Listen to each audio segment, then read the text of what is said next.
5, 4, 3, 2, 1, 0. All engine running. Liftoff. Hey, space enthusiasts. I have an Easter, Passover, Ramadan treat for you. My guest this week is none other than Chris Hadfield, the Canadian astronaut. Among his many accomplishments are being the first Canadian to conduct EVA, or colloquially, a spacewalk, and also being the first Canadian to serve as commander of the International Space Station. Besides that, he's also a musician and a writer who recently published a thrilling novel called The Apollo Murders. We talk about all of this during this episode. You will not want to miss this one. Enjoy and happy holidays.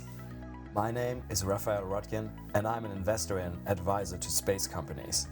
Just as a reminder, this podcast is for informational purposes only, and nothing should be taken as investment advice. This podcast is sponsored by Nano Avionics, a satellite manufacturer and mission integrator.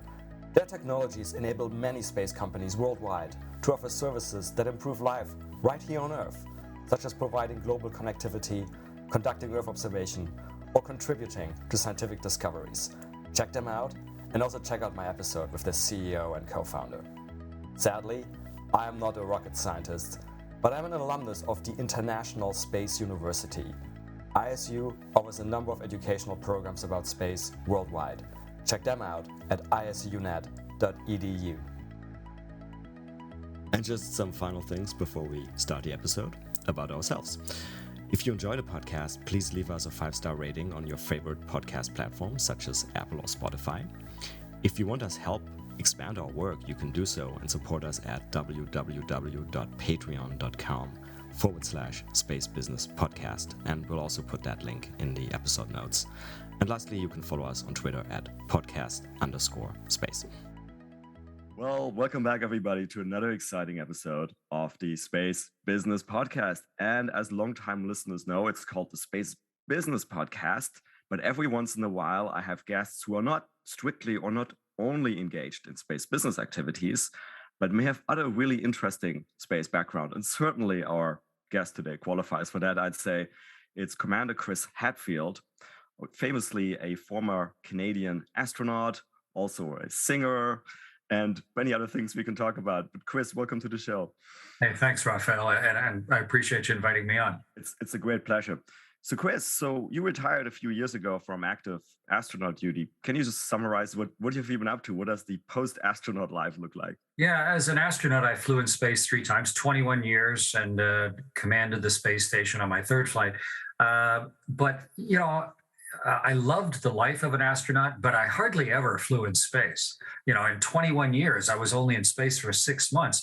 And so what I really realized was that it's the life on Earth and the activities and the things you're involved in that are going to really determine whether you enjoy life and feel you're accomplishing something or not.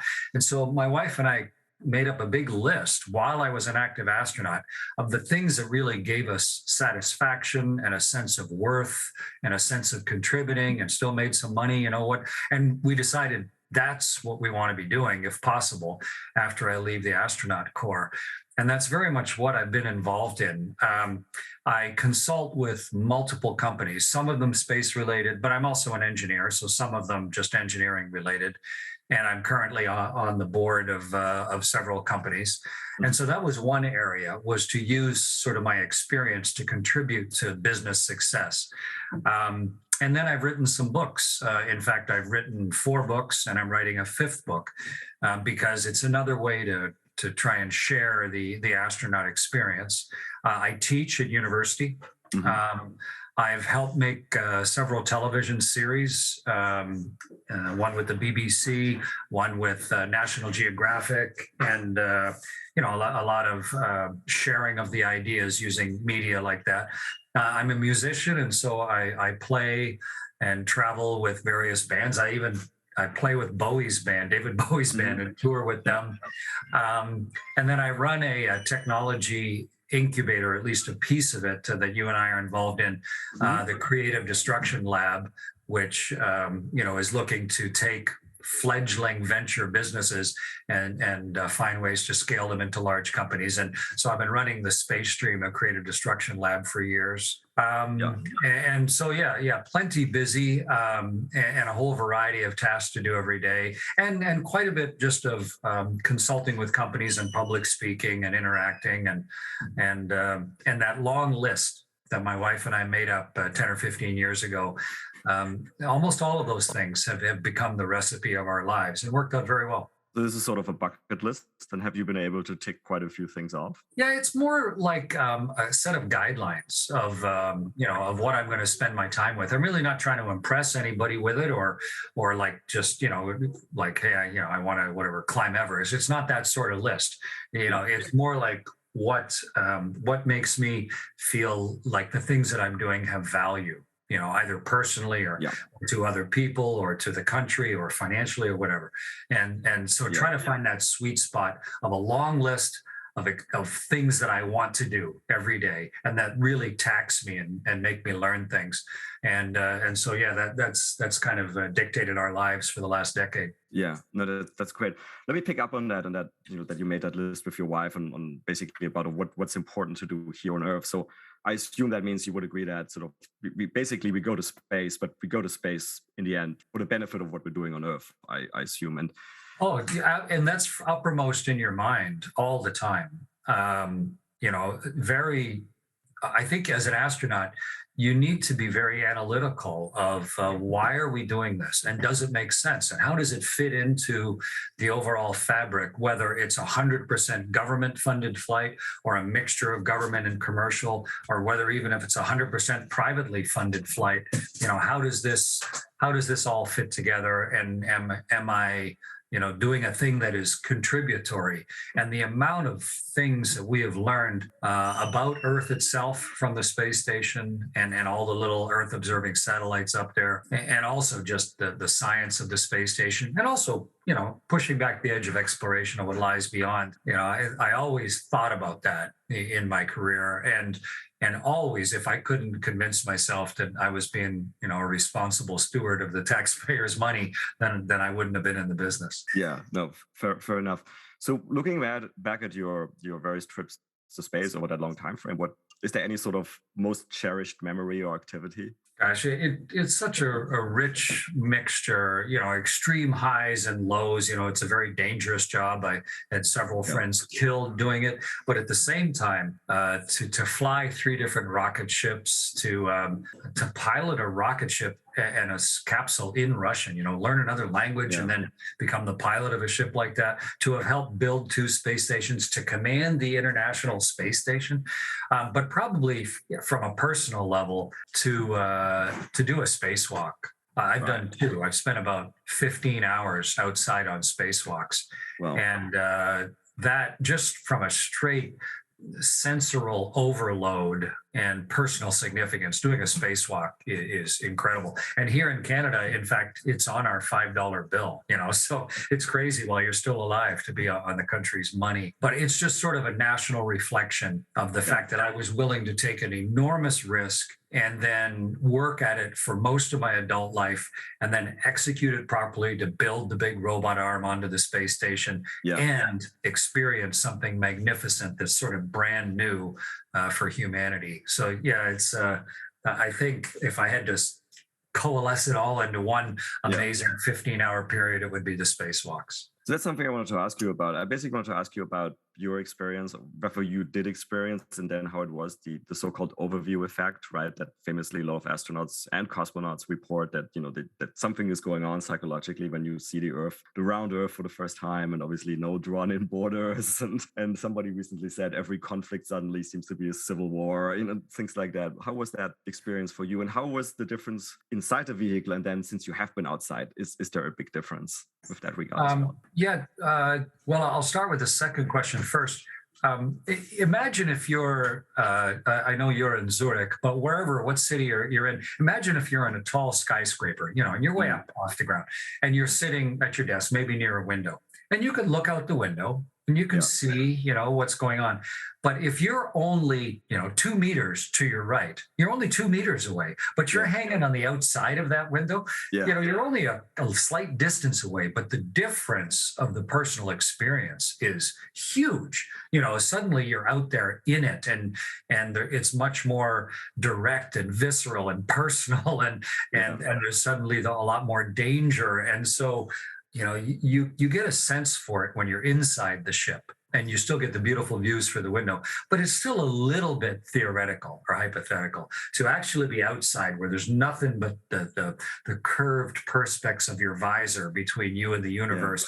And you're just wearing an inflated cloth suit, just a little one-person spaceship. It makes it much more intense and real. And I think the overview effect, which is the name of a book in the late 60s, Frank White. Yeah. He'd never done it, and he was just trying to guess what it was like. It's much more personal than that. Not everybody experiences life the same way. Some people can walk into a cathedral and go, what the heck, big pile of rock. And other people walk into a cathedral and start crying, or into the Sistine Chapel, or get up into the mountains, or get into a big redwood forest or something. And if you don't feel that sense of awe and proportionate size and history and age and everything in one of those magnificent places, then going to space, it's not gonna change you. You're just kind of a shallow person. But if you recognize the wonder that exists around us, and then you can get to where you're going around the world every 90 minutes and seeing the entire beautiful three-dimensional textures and colors and history of it, then it definitely has a deep perspective building influence and impact on you. And when at the start of this conversation, all those things I've been up to since I left the office, a lot of them have just been trying to find a way to properly share the lucky experiences that I've had, just trying to export a little bit of that overview effect. In this regard, how do you view the sort of the current modern day space tourism? Well, I'm going to say space tourism. I'm fully aware that, some people, like the guys who are going to fly in 2 days, they really don't like to be called tourists, right? Because they do training and whatever, you know what I mean. How do you look upon sort of modern day space tourism? Do you think it's a positive thing to have these guys going on suborbital flights and orbital flights and all of this? Well, it's natural and inevitable. I mean, if you look at Blériot or the Wright brothers or Curtiss or any of the early pilots, they took enormous risks. One of the original Wright brothers just about died. I forget if it was Orville or Wilbur, but crashing that airplane, and a lot of them died. And they were trying to take humanity into the third dimension on a powered machine for the very first time. Very risky, but they recognized that this is going to change a lot of things. Transportation, speed, awareness, perspective of the world. But within 15 or 20 years, there were airlines. Wright brothers flew in 2003, and by 1920 or 21 or something, KLM was already forming as an airline.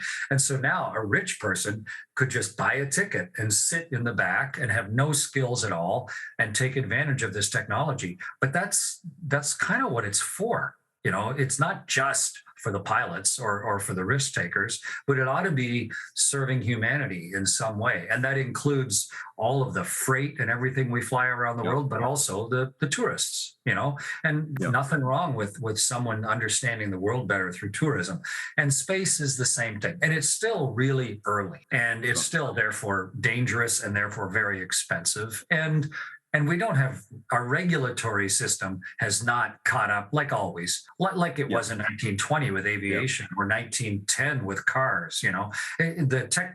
The regulations have not caught up with the technology. Imagine if you were driving your car and there were no stop signs, no rules of the road, no licenses, no gas stations. It's just a big free for all. You just go drive wherever you want. And that's sort of, where we are in space flight. But we're, there's international organizations working on it, and we'll get it sorted out. But I think it's natural. And it's not like there's a limited amount of space to go explore. store for the professional astronauts. Yes. So the little bit of suborbital or just getting into orbit, that's a natural first stepping stone, but we're going to start settling the moon over the next couple decades, and then beyond that, and that's an enormous amount of work for professional astronauts like myself. So I think it's natural, inevitable, and our job now is to make it safe and make it as well regulated and good for humanity as we can make it. So on the sort of safety aspect, and that we're going to go progressively out, hopefully further and further, right? And by the way, even with tourism, right? Because you can today go to SpaceX and book a circumlunar flight that is actually, and people are making bookings. Do you think so? You have spent, I think, from memory, even up to 5 months or so a time in space, right? Yeah. So you've experienced sort of the changes the body goes through and all of that, how the space environment really affects you also, not only both psychologically and physiologically. So do you think the broader public is prepared? Is there something we're underestimating or overestimating? Do we have a good understanding of what spaceflight really involves for a broader public? Well, for a suborbital flight like Virgin Galactic or Blue Origin gives, that's just kind of an elaborate ride, and you need a little bit of preparation, get ready for the emergencies and such, but it's quick enough and close enough to an earthbound experience that, a 90-year-old like William Shatner, the actor who played Captain Kirk on Star Trek, he can do it. A 90-year-old and an 83-year-old or 82-year-old like Wally Funk, they can do those flights. So that type of flight, that can easily get into rapidly to pretty much everybody. But if you're going to go up for a while, it typically takes about 3 to 1 to recover.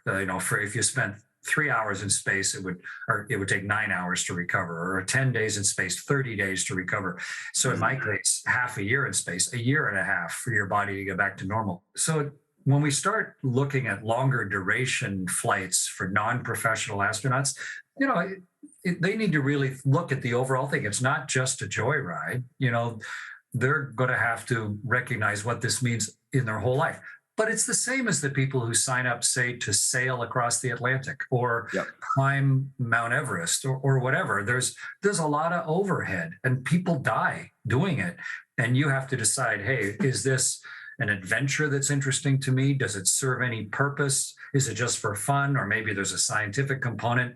And the 3 paying passengers on AX-1, the Axiom flight, sure, it's costing them a lot of money, but they earned their money and they've decided to spend it on this thing. But they're not just going as looky-loo tourists. Each of them is basically behaving like the payload specialists, the early scientists who flew on the space shuttle. But instead of it being so expensive that only a country could afford to pay for the ticket, now the cost has come down enough that an individual can afford to pay for the ticket. And so long as there's a strong scientific component and research, and including hospitals and research institutions, it's really not that different. And so we just all have to recognize that things change and people are just people, and try and figure out how to balance it all. Yeah. And then you, of course, besides doing EVA and putting together the arm, the robotic arm, and doing many experiments as well, I'm sure you have famously played music in space. What motivated you to do that? Oh, I've always been a musician. I've played music everywhere I've ever gone. I was at music practice last night. We have we raise money for the Children's Hospital in Toronto, and we're having a big music night. We've already raised about $50,000 for tomorrow night, so it's great. I've fronted bands my whole life and always been a musician. So that's not going to change just because you leave Earth. And fortunately, the Russians, for all their failings, just like every country, there's good and bad. Russia's behaving horrifically right now, but they're not the only nation in the world that has behaved horrifically in history. And it's unforgivable when it happens. But you can't just focus, I think, on the worst things that happen. There are also always other things that are happening. And there are, people who are doing good things. And so one thing about going around the world 2,600 times is I think it's given me a little more balanced view of the scope of human behavior and of the depth and age of history. Yeah. And the Russians recognized early on that we're just people on a spaceship, and the things that keep us healthy, mentally healthy, we're going to need those up there too. And so they've had musical instruments on their space stations since at least the 80s, if not the 70s. And when I went up to help build the Russian space station Mir in 95, there was this old guitar, a Russian guitar up there that had been up. I think they brought it up on Salyut 6 and transferred it to Mir. And so the American psychologists and crew support people, they went, you know what, music, that people need music. It's everywhere on Earth. Yeah. Just because you leave Earth doesn't mean you suddenly don't want to have music in your life anymore.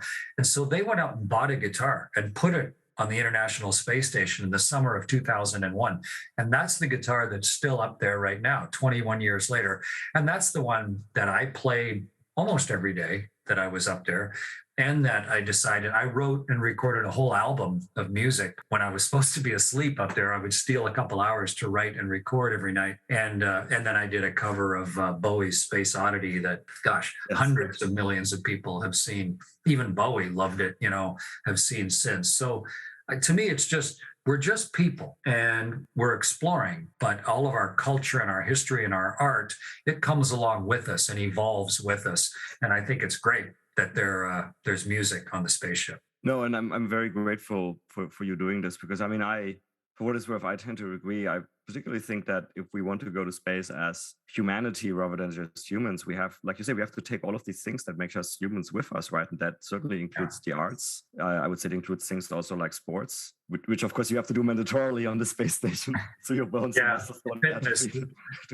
I think though, I thought about it up there though, Raphael, without gravity, you can invent all new sporting games, so I know that people in Canada that live in the far north, so, a very different environment, they have different sports, right? When there's Arctic games, the competitions are a different set of games because they're driven by the environment that the people live in, and it'll be the same in weightlessness. So who knows what weightless football or whatever, basketball or volleyball or something will look like. But yeah, you need exercise to stay fit too. But you need all those things just to stay physically and mentally healthy, no matter where you are. Yeah. And so arts, sports, and the other one I would argue, and I know this is a bit more complicated, is like things like romance, and then ultimately having families in other places, which we probably have to figure out a few sort of physiological things still. But well, right now, we don't know if complex animals like mammals can successfully raise a child. Like, will it develop properly in its mother's womb? And then once delivered, without the constant influence of gravity, how would a growing child develop? Would it build the same balance system? Would it integrate your balance system with your vision? You and I can close our eyes and we know which way up is. But if you've never felt gravity until you're 21 years old or whatever, would you even be able to function? We don't know the answer to those questions, whether your body would even develop the right musculature and everything without gravity. So, or is the moon's gravity enough? 1/6 gravity, that might not be enough. It may be that we can never have children on the moon just because they won't grow properly. We don't know the answer to the question. So yeah, it's one of the great unknowns out there, whether we can settle on the moon or Mars or a space station or interstellar travel. It's one of the things we don't have conclusive answers to yet. Yeah, it always strikes me as something we should really start putting research in, because I suspect people are going to be more hesitant to settle places like Mars if you tell them, like, look, you can have a family there, which is at the end of the day, maybe people disagree, but the most important activity we do as humans. Well, if our women have to come back to Earth to raise, to have children, and then the children need to be raised on Earth, then obviously that changes the whole plan. And you would need to have spinning spaceships, but you need to rethink the whole thing. Or if you were born and raised on the moon or born and raised on Mars, then just the recognition that you could never return to Earth. That's not necessarily a deal breaker, but it sure is, not what we think right now, but it may turn out to be that way.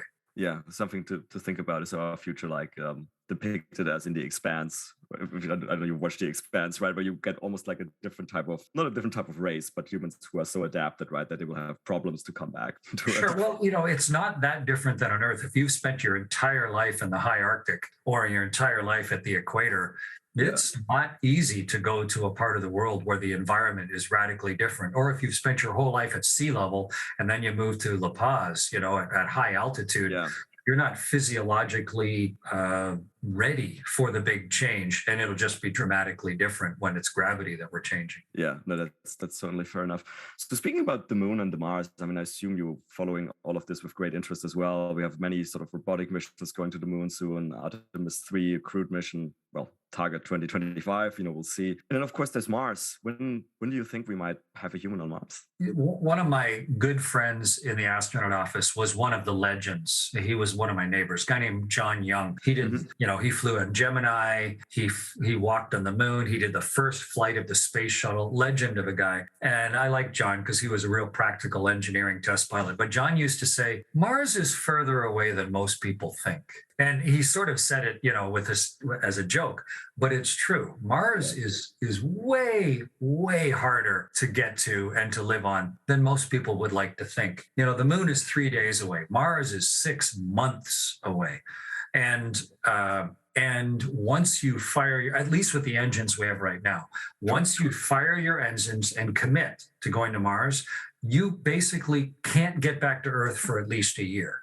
And so no matter what fails on your ship, no matter what goes wrong, you have just committed to a year of complete isolation from Earth where you have to solve all your own problems, except they may be able to radio you advice, So that is a really complex mission to be on, and one with therefore a very high level of danger and risk to human life. So the moon's only 3 days. And if you get something wrong, like we showed in Apollo 13, where it goes tragically wrong, we still got everybody safely back. And I think we have a tremendous amount to learn and invent and test and prove before we're going to, with any confidence at all, launch people towards Mars, unless there's a hugely compelling reason. If Earth is threatened, or some subset of humanity is seriously threatened, they might think it's a good trade-off.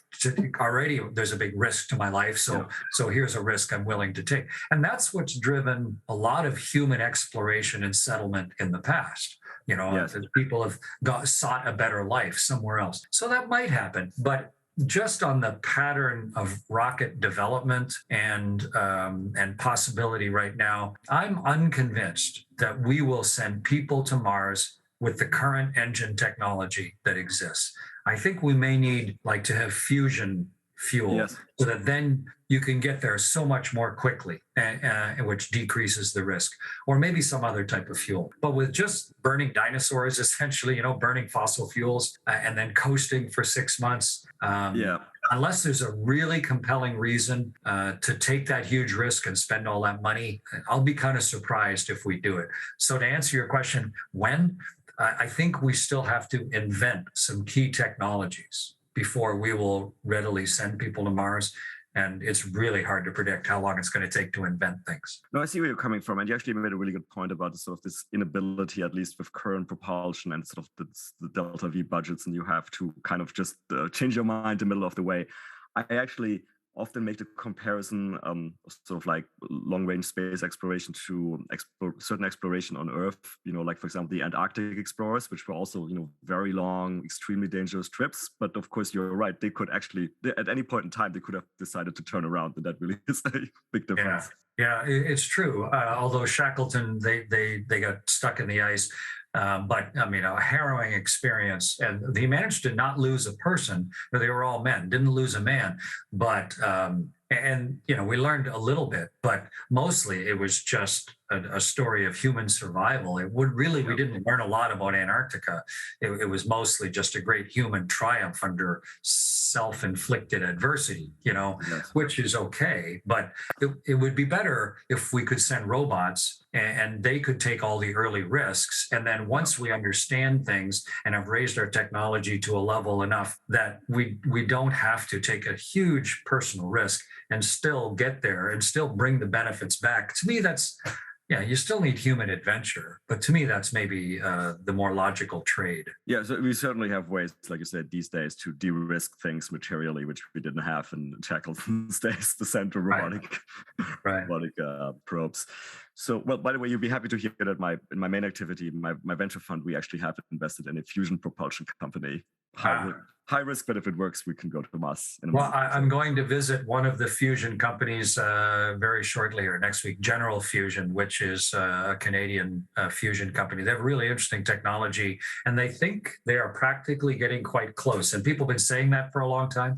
But as soon as we can release just in this fork, those little atoms in there, if we could just somehow release the energy that was trapped into that metal that a star put in there without having a tremendous amount of pollution like nuclear fission gives us, nuclear fusion, to me, it will solve an enormous number of the world's problems that will go a long way towards solving a lot of the societal and geopolitical issues that we have. There's tremendous historical evidence to show that uneven distribution of energy and the wealth and the quality of life that goes along with that has been a huge driver of a lot of the bad things that have happened. So a universal provision of a guarantee of large amounts of power, electrical power, allows for a much improved quality of life in a sustainable way for the whole planet. So it's a really important technology. And I think it also might be the one that takes us to Mars. Yes, absolutely. So talking about Mars, but also beyond Mars, is there any other sort of things in space, future space exploration that you find really exciting, like places we could go, research we could do? Well, the big question to me, Raphael, that we don't know the answer to is, are there aliens or not? And obviously, lots of people are fascinated by UFOs, and that's cool and interesting. But the bottom line is, we have no hard evidence of life anywhere except Earth. Zero. Lots of conjecture, lots of wishing and stuff, but no actual evidence of life anywhere but Earth. And we're drilling around on Mars, right now, and maybe we'll find fossils on Mars, which answers the question pretty well. The James Webb Telescope, though, is so, and it looks like, touch wood, but it looks like they built that thing properly, so it's going to work. It's going to be able to see the atmosphere of planets around other stars clearly enough that we could maybe determine whether there's an industrialized population on that planet or not. It's not probable, but it's possible that James Webb Telescope may find a world that has strong evidence of life. And to me, that's the next big, and maybe the biggest, unknown question, for the following reason. Are we alone in the universe or not? Because if we're not alone, then what are we going to do with that information, and how are we going to try and communicate? And should we try and solve the enormous engineering and physics problems to maybe travel in between stars, interstellar? So that's an interesting side. But the other side is, if we are actually an incredibly rare thing of an intelligent species on a planet, if there's no evidence of any other intelligent life out there, then that should be a huge slap in the face to us all, of just how important it is to do this right. The responsibility that we have after 4.5 billion years of development on Earth, if we are the first to have risen to this level of self-awareness and ability to determine our own futures, and we just squander it because of our lack of foresight, that would be tragic. And so I think that's a really important lesson to try and internalize as well. If we are that rare, then it should redouble our necessity to be better stewards of our own home world, and to think about how it is that we treat each other and the planet. Yeah, it's such an interesting question. We could spend probably just hours talking about that, right? And connected to that is the so-called Fermi paradox, right? Which is the situation we have right now, which is we kind of get this increasing evidence that there probably should be a lot of life in the universe, just probabilistically, right? And things like space telescopes, or just the increasing number of exoplanets, and actually exoplanets which are rocky exoplanets and within the so-called habitable zone. Yeah, we just saw our 5,000th planet, right? It's amazing the number we've seen. Yeah, so it seems like, okay, life should be really, but then why is there nobody talking to us, right? This is the Fermi paradox, and then people have really interesting theories about that, and it turns up in science fiction as well. If you read the three-body problem. I haven't read that. Oh, is that a Chinese book originally? Yes, it's the original Yeah. Chinese book.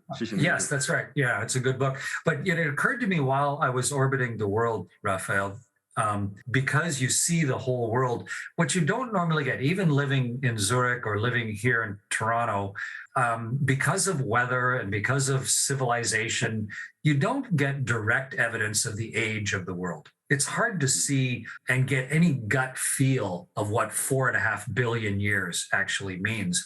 But when you orbit the world, suddenly the world becomes a planet. It's not your home, it's a planet. And you can see where the continents fit together, and you can see the scars of the asteroids that have hit it and all kinds of things. And suddenly you start to get an intuitive sense of the rough and rugged and ancient nature of our planet. And you could maybe start to understand what 4.5 billion years. But what overlaid on top of that for me was there is hard evidence of life on Earth for 4 of those 4.5 billion years. Uninterrupted life for 4 billion years. But only very recently did that life evolve into anything intelligent. And so when I turned and then looked out at the universe, I thought, well, maybe that's why. Maybe life is common, but it's just scum, it's blue-green algae and moss and stuff. But intelligent life, we have zero evidence that there has been intelligent life up until quite recently on Earth. And at our level of intelligence, never. I mean, otherwise there should have been geostationary satellites from some previous civilization. There is no evidence that there has been our level of intelligence ever on Earth. And so maybe life is common and intelligent life is extremely rare. And that may answer Fermi's paradox. Yeah. And it still supports it's still the same point you're making, that even if intelligent life is there, we still have that responsibility to then protect the intelligent life, because it seems to be so rare that the simple life progresses to an intelligent life. How to convince people to behave that way, though, that's another problem. We're all just imperfect people. But the world has never fed as many people as it did today, because our numbers are increasing. And the average quality of life of each human has never been as high in all of human history as it is right now. The life expectancy, infant mortality, just 2 long lifetimes ago. The oldest person in the world is 119. But if you just go 200 years ago to 1822, half of everybody died as a child. 50% of everybody in the world died as a child. And 90% of the world lived in abject poverty. Yeah. That 2 lifetimes ago. And on the back of technology, we have raised it to an unprecedentedly good level, not in a sustainable way, but to a level that is tremendous in history. So now our big problem is, how can we continue that, but turn the energy production and the food production and the control of pollutions and such, and have our population peak out at, what's it going to peak out, 9 or 10 billion, and do it in a way that's sustainable for the planet. It's not an unsolvable problem, but you don't want to throw out the baby with the bathwater here and just condemn ourselves.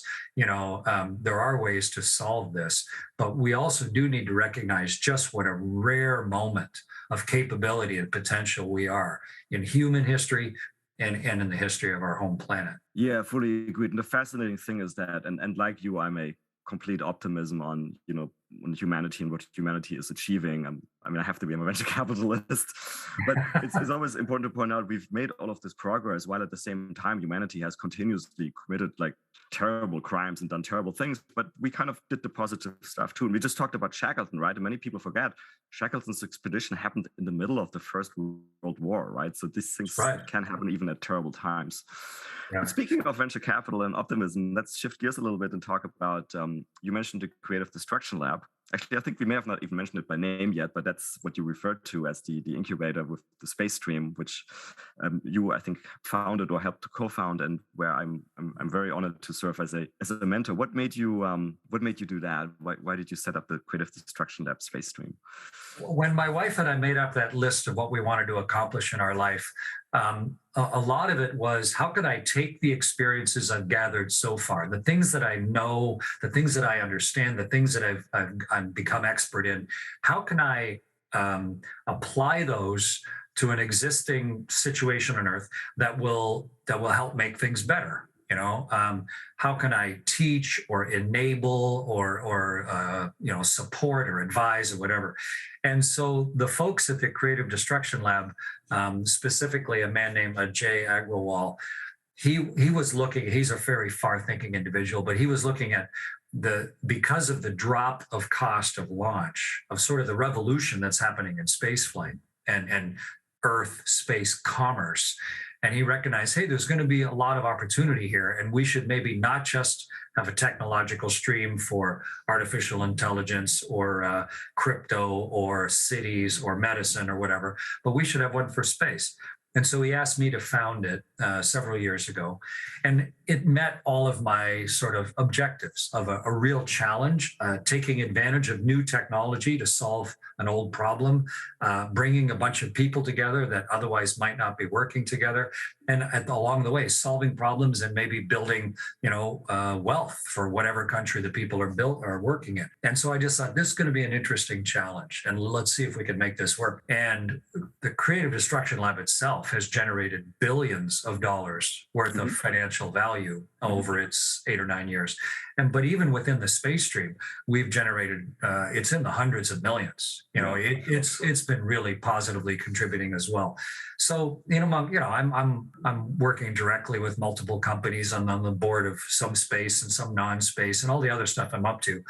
But I spend a lot of time working with Creative Destruction Lab because I think it's a really clever model for ideas incubation, but it also brings people together that otherwise wouldn't be talking to each other. Folks very heavily on the business success side, like yourself, folks on the real hardcore engineering and physics side, folks on the operational side who have taken it out into the field, and then folks on the, how do you actually, not just the financial side, but how do you build a business from nothing, and bringing all that stuff together as like a crucible. I find it a really great learning and productive environment, and so that's what brought me to CDL, and that's why it's a big part of what I do every single week now as part of my life. Yeah, and there's basically just to give people a bit more details, there's one cohort basically per year. There is four times we all meet in the community and sort of meet the startups and talk about their the objectives that are coming up. And if I'm not mistaken, the current application process for the next cohort is open right now, just in case we often have entrepreneurs listening to this podcast, so they know that they can apply. Yeah, so if you think that maybe some project you're working on or some idea might have any sort of space application that could grow into some sort of business, whether it's using data from satellites to help farmers be more productive, or is there a way to refine GPS signals in order to serve some other purpose, or can we use space to monitor greenhouse gas expulsion, or is there a way to communicate better? Or could we build better ways of communicating with our satellites to make it more readily available to everybody? There's a whole spectrum of stuff. Or if you're an investor who's interested, in making money in that area. We are actively currently recruiting mentors, but also the ventures themselves. And we'll be interviewing a bunch over the summer. And come about August, we'll start to choose which 25 or 30 will be going through the system. And we have a space cohort that is run through Toronto, and then we have one that's run through Paris, and we have one that's run through Atlanta in the United States. And so it's a global incubator. And you mentioned it briefly, but the way that we do it is like no other incubator that I know of. How all the mentors volunteer their time, how the people can be rewarded, how the process works. And it's a really proven model, and that's why it's become multinational. So yeah, if you've got an interest, just go to, Creative Destruction Lab and have a look. And I sure would welcome the ideas or the extra, human power to make it all work. And as certainly as a mentor now for a little bit over 2 years, I can certainly confirm and attest to all of this. I think it's an absolutely fantastic incubator. And so, if people think it can add value to their entrepreneurship, they should certainly apply. And we put the website in the show notes to make it easier for people. Great. Thanks. So Chris, since you are seeing so many, commercial space ventures these days at CDL, but also through your board positions and all of that. Is there anything that you're particularly excited about besides nuclear fusion propulsion? The thing that I'm most excited about is the drop of cost of access to space. You don't have to go far into human history to look for parallels in other industries. Whether it's the invention of ships that could sail out of sight of land, navigation capabilities, the invention of the railway, invention of the car, invention of the airplane, they all radically changed business opportunities. But also just human capability. And what has radically changed over the last decade in space is automation, so that things could become safer and simpler. When I first flew in space, it took a huge amount of human judgment, real time, just to be able to safely fly in space at all. And my first space flight on the space shuttle, the odds on that day of dying were 1 in 38. I mean, just to get to space, so you can't run a business or any sort of big commercial model when you're going to have that many accidents. But we've come a long way since then. And there are lots of companies. SpaceX is leading the way, but there are lots of other companies out there. Rocket Lab is just about to retrieve its first stage using a helicopter. And there's Chinese companies doing it, European companies that are working on it. And Starship that SpaceX is just about to I was going to ask, yeah. Yeah, that has, it's already, almost 100 times cheaper to put something into space than when I first went into space. Imagine in any other business, if you could suddenly drop the cost by 100 times. What used to be 100 euros was €1. It just opens up, imagine if, instead of your airline ticket to travel to Tenerife, instead of being 300 euros, if it was €3, just think how that would change your decision making. And Starship has the opportunity to drop it by another factor of 10. And to me, that is the huge radical change that's going on right now. It opens up Earth and orbit, Earth and space commerce to all kinds of things that didn't used to be practical. And that's why there's whole ideas of commercial space stations, commercial space manufacture, rather than building power lines and all the infrastructure we build on the surface. If you can just stick it in orbit, for a reasonable cost, then you got to really think about, hey, maybe that's the better trade-off. But it also opens up the moon. And if you can get there, if you could get to the moon for $20, you would rethink the business opportunities, and so where is that sweet spot of cost versus benefit?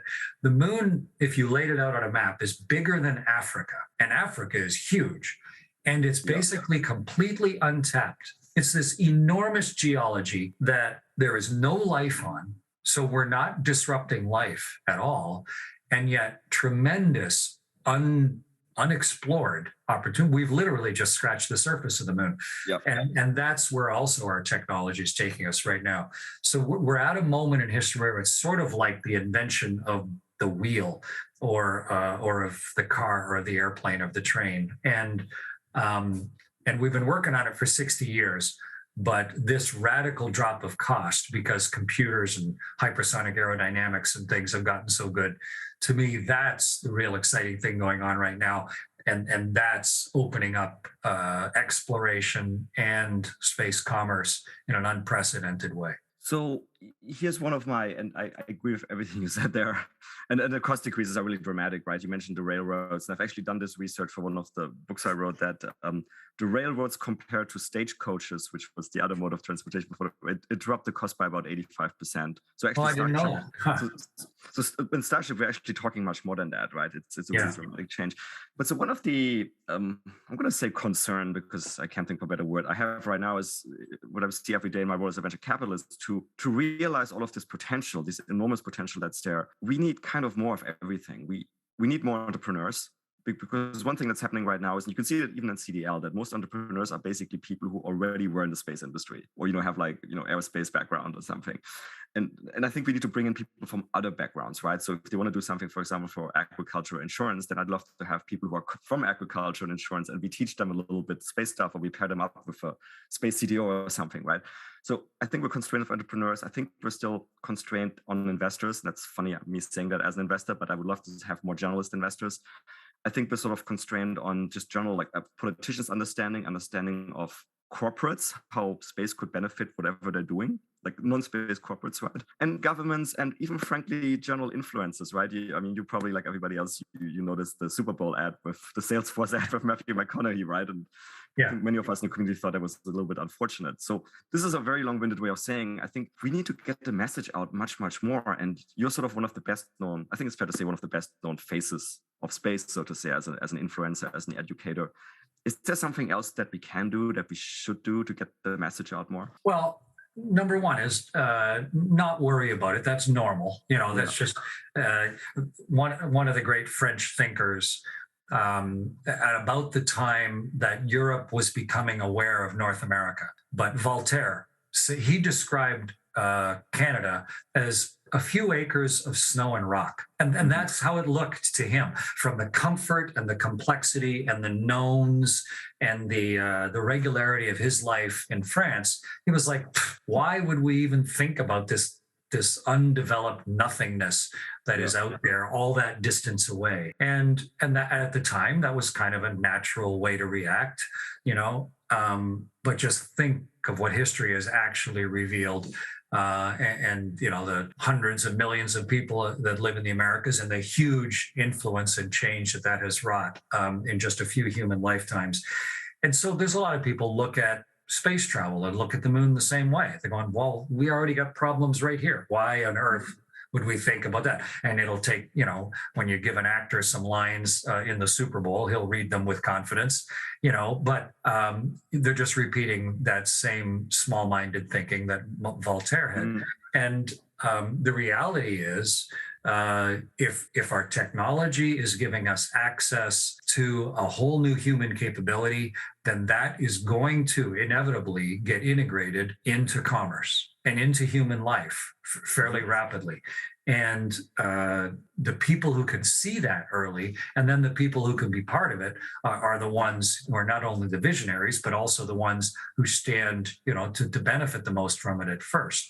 And so you need to decide what role you want to have in all of that. Am I just going to go, what, we've been working and inventing and changing for 300,000 years as a species, but I think we should stop right now, because we've pretty much done everything we need to do. We don't need to expand or explore or change, and obviously that's a silly way of thinking, but it's a pretty common way of thinking.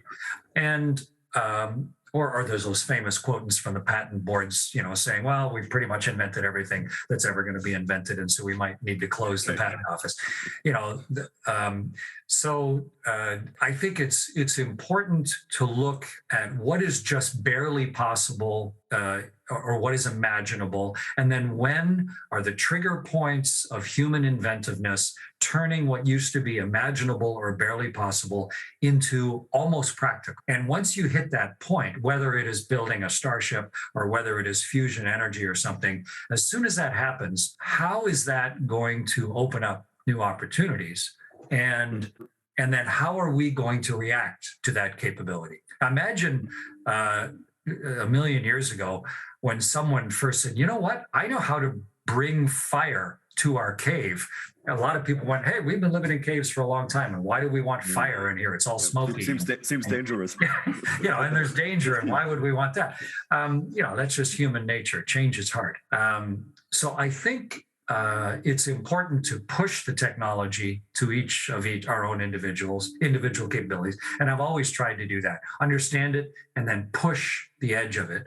But then also to let other people know about it. And that's why I write books and do TV series. And, I did One Strange Rock on National Geographic to try and let people see where we are in history and what may be coming next, realistically, not just the fanciful stuff. And then that's why I teach at university, because so many of those students are going to be the ones that are going to enact a lot of these changes.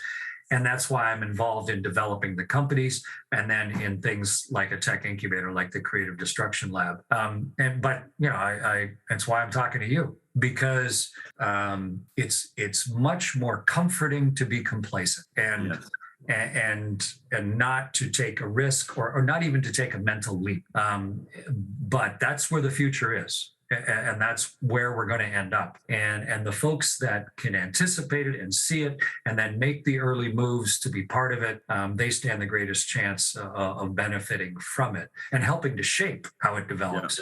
Yeah. And to me, that's, if I'm making up my list of what I want to do in life, that's the most exciting stuff. I don't want to just spend the rest of my life looking backwards on the things that I've already done. I can't change those. That's just got me to where I am right now. So yeah, I think there's a necessity to be working hard to solve the problems, but also to be a little bit evangelical in how it's happening so that maybe other people, as you say, even if they're not directly in the field, could start to realize that I don't know anything about satellites, but I sure like this new GPS capability and what it can do for me. And there's a lot of potential there right across the whole board of a lot of different businesses. Yeah. And we're all, I think, very thankful that, you could have just retired and sort of, done other things, and you are choosing to spend your time and sort of helping to get the message out. And so we've mentioned a few ways already how you're getting the message out, like the teaching and CDL.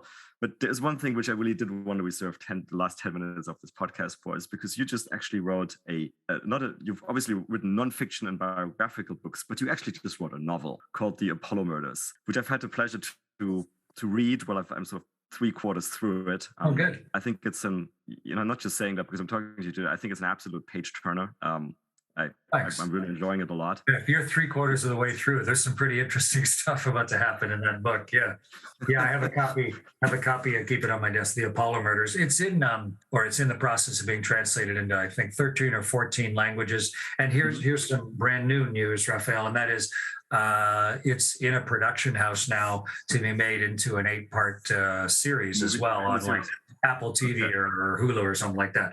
So yeah, and I'm writing the next book in the series right now after the Apollo Murders as well. So yeah, who knew? I'm an international best-selling fiction writer now. And what a fun challenge that is. And you've actually just answered two of the questions I was going to ask you, basically, which is there going to be a movie or TV series, and are you writing it? Okay, good. Well, I think as you've seen in the book, it's quite, when I flew in space on my 3 space flights, you end up taking a lot of photographs because it's so cinematic graphic. I mean, everything you see is just magnificent. It's beautiful. You know how gorgeous a sunrise can be. Imagine if you're just surrounded by a beautiful sunrise in the mountains all the time. It lends itself to the screen, and the book does that. So yeah, we thought, well, and we had lots of production houses who were interested. And we head down to the final 3, and we're just signing now with, it's a British production house called Altitude that's going to be working to write the screenplay and then make and you still got to have a screenplay and a pilot, and one of the distributors got to pick it up. So there's no guarantees, but it's well on its way, and pretty exciting thing for me to be involved in. It'd be a lot of fun to share all these ideas and this story and help people think about the future in a different way. All sort of that came from my own imagination. And I think it's also fantastic because, I think I really believe it'll help to bring even more people to space in a roundabout way, right? Because there may be people who are picking this up because they think, oh, this sounds like an interesting sort of like page-turning novel, and it happens to be about space, but they wouldn't have bought, like a nonfiction book about space.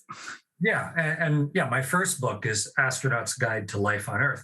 It's how to live a better life, but it's obviously the life of an astronaut, and so it's very space related. And a lot of people just, I'm not interested in space. But that's part of the reason I recorded Space Oddity, because lots of people love music and love Bowie, and you suddenly, almost without planning to, you see what it's like on a spaceship, just because of the visual, visceral nature of that video. And so to be able to tell the story of space flight, not just factually, but through fiction, suddenly you can bring in a lot more richness and nuance and human reaction that makes it, I think, easier to understand and easier to internalize. So So I'm pleased that so many, millions of people now have read this book, and I'm looking forward to, being able to write the next one. And the characters Kaz and Laura and Svetlana and all the rest of them. You're not seeing the last of them in the Apollo murders. Except, of course, those who died. Murders, plural. At least two people died.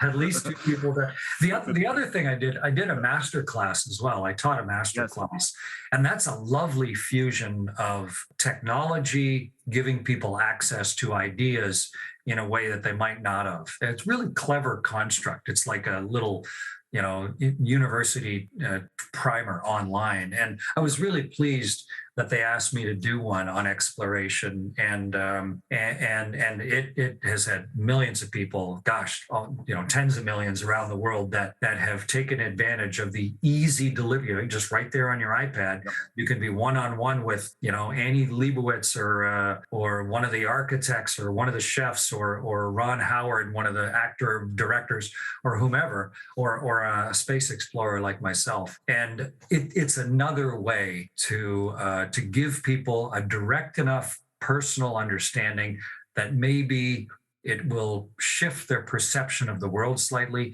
such that they will make different choices, different decisions in the things that they're going to do in the future, which as a teacher, that's what you're always hoping for, that you've given people a curiosity and an insight that they will actually change what they're doing with their life to maybe be more insightful and more productive. Yeah, inspiration basically. And who knows, maybe they'll start even a space company or something like that. Yeah. So there's one thing while you mentioned, and by the way, we're going to put to the audience, we're going to put links to both the book as well as MasterClass in the show notes, again, to make it easy for everybody. Thanks. But one thing I did want to mention about Apollo murders while you're talking about teaching. So one thing I really enjoyed about the book, so I obviously through my job have hopefully a certain knowledge already on concepts in space and including technology, but for somebody who's fresh to space, in the Apollo murders, even though it's a novel, you actually learn about mission design, about spacecraft design, about what life is like in the capsule. You learn about lunar geology. I mean, I found that was actually some of the most amazing parts of the book. So I think I wanted, obvious as an astronaut, I needed the book to be right. I can't just make goofy stuff up, like so many books and movies are, where it's just silly. If you have any idea, but that's not just in space. If you watch a doctor show or a police show or something, you just, it's the whole CSI series and everything. It's just silly, but it's kind of fun. But since I am an astronaut, and my name affiliated with it, it has to ring true. And so, part of the fun in writing the Apollo murders was the tremendous amount of research that I needed to do, even coupled with my own personal experience, to make sure that I had all the details right. And then getting it proofread by Apollo astronauts and engineers and, helicopter pilots and all the experts to make sure that I hadn't made any stupid mistakes in the book.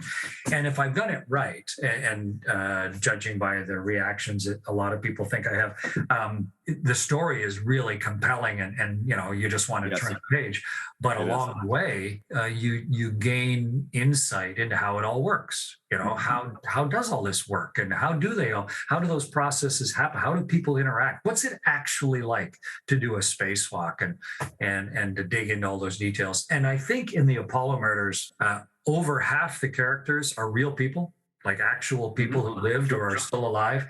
And I would say 95% of the stuff in the book is all real spaceships, real things that happen, real events. And then I've just kind of woven this twisted plot in amongst all those signposts of reality. So that made it fun to write, but I think it also makes it fun to read. Yeah.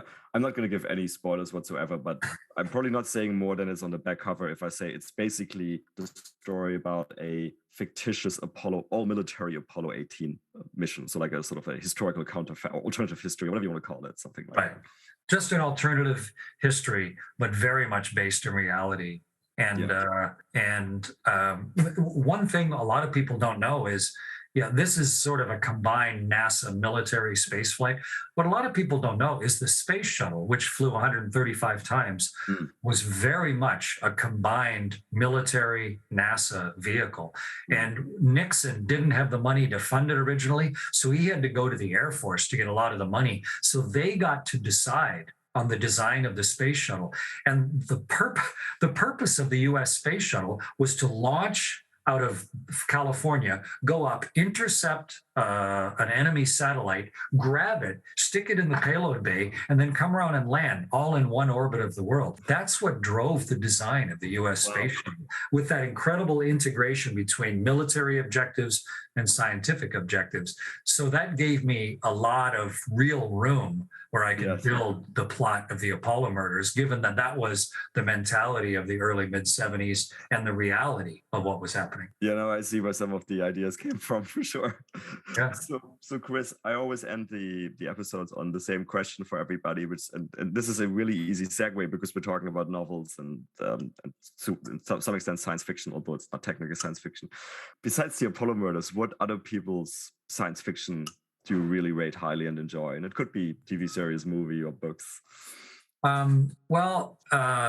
In television or in movies, if we're talking space, I think the best ever was Apollo 13 or 2001: A Space Odyssey. One, because it stuck to the story and did a really great job of bringing that actual series of events to life. And the other, because it was just such an amazingly mind-bendingly fascinating adventure through history and the future. So I've always loved those two films. And then the series From the Earth to the Moon that Tom Hanks did, it really tells the story well. Yeah. And then in books, I always was thrilled by good science fiction. And I think Ray Bradbury's The Martian Chronicles is a really interesting story. He wrote it in 1949, after atomic weapons had first been used, but before the first space flight had occurred. So there's almost an innocence to it, but also a really harsh reflection of the wickedness of human behavior, because it was right after the Second World War. So I think The Martian Chronicles is a really interesting science fiction space book to read. But right now, in order to write good fiction, what all of the people that counseled me and the good writers, they say, you got to be reading good fiction and a whole bunch of it. And so I'm constantly digging into and reading other thriller fiction, action thriller books, just to see how other authors did it, but also to sort of get that thought process going in my mind. So that's a lot of what I read these days, is just to sort of keep sharpening the knife, if you will, so that I can do as good a writer as I could possibly be. Yeah, terrific. Chris, thank you so much for going off through all of these different fascinating topics. And again, thank you so much for being such a evangelist for the space industry and what's going on. It is really important, I think, inflection point or important moment in time for space and hence for humanity, I'd venture to say. And I think I speak for many people when I say we're really looking forward to the TV series about the Apollo murders. Yeah, I am too. And Raphael, thanks for making the time for me to be part of your podcast today. Thanks for all the work you do in incubating and developing all the businesses that are developing around the space field, and for being part of Creative Destruction Lab. But also, mostly, just thanks. I really enjoyed our conversation today. Thank you. Same here. Thank you so much. And that's a wrap for another nominal episode of the Space Business Podcast. Once more, if you enjoyed this, please leave us a 5-star rating on your favorite podcast platforms such as Apple or Spotify. You can follow us on Twitter at podcast_space. You can support us at www.patreon.com/Space Business Podcast. Lastly, if you have any feedback, including ideas for guests, and that may include yourself if you have an interesting space story to tell, or interested in being a sponsor, drop us an email at spacebusinesspodcast@gmail.com. See you for the next episode.